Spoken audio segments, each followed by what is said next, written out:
So we saw the table of the presence, we saw the menorah, but directly in front of us, there is this golden box, this standing on end. It's 3.5 feet tall. It's 1.5 feet wide and 1.5 feet deep. And think about 3.5 feet tall. Imagine a grown person standing on their knees. 3.5 feet would be just about where their mouth is.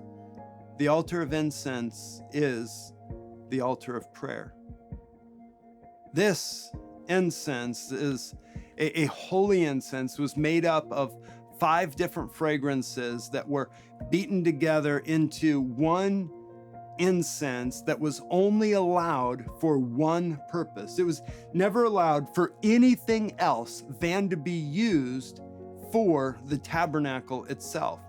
It was at this altar that Zechariah stood, the father of John the Baptist, before he became the father of John the Baptist, when he would go into the temple because he'd been drawn by lots to offer incense. It was here at this altar that he would take the incense. Every day, incense would be brought to this altar and incense would be given. And it was said that this incense was a sweet smelling fragrance to the Lord.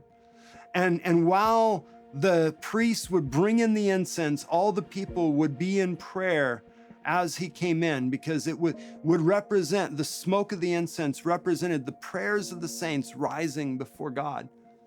Again, every element of the tabernacle is something that Moses saw in heaven when he had his heavenly encounter and he was told, make it exactly like you see. And we can find this altar also in heavenly encounters that people had.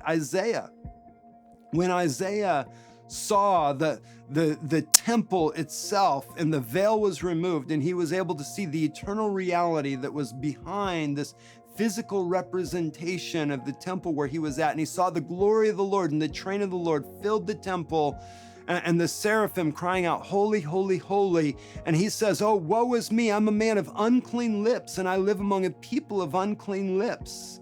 And an angel takes a coal from the altar, this altar, and touches it to his lips and purifies his lips.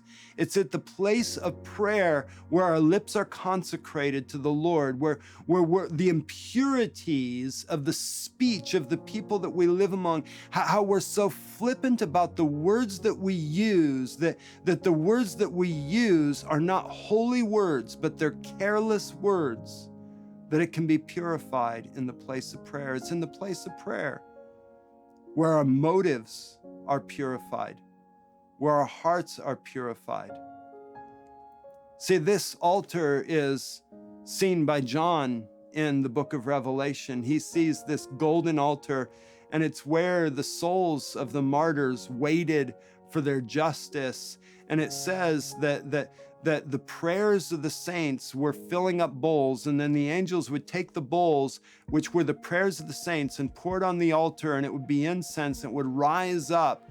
And then they would take from the altar itself, they would take the incense mixed with the coals, and they would throw it to the earth, and it was the judgments of God. That this is the place where our prayers rise before God until the bowls are full. And when the bowls are full, then God takes our prayers that have been married with the fire of heaven and pours them back out on the earth for fulfillment of what has been prayed. This is where we learn the power of humility, because to stand at this altar, you have to kneel, because you don't want to tower above the things of God. We come in the place of humility, and on our knees, we present our prayers, our supplications, our intercessions before God, asking for Him to move and to accomplish what only He can accomplish. It's here that we find the intercession of Jesus, because Jesus ever lives to make intercession with the saints. And it's here that as we present ourselves, that we come into His intercession, and the Spirit prays through us with words, with groans that are too deep for words. We don't even know what to pray, but He prays through us exactly what needs to be prayed. It's here that we come into union with Him, the altar of incense. Here's another mystery from the Tabernacle of Moses.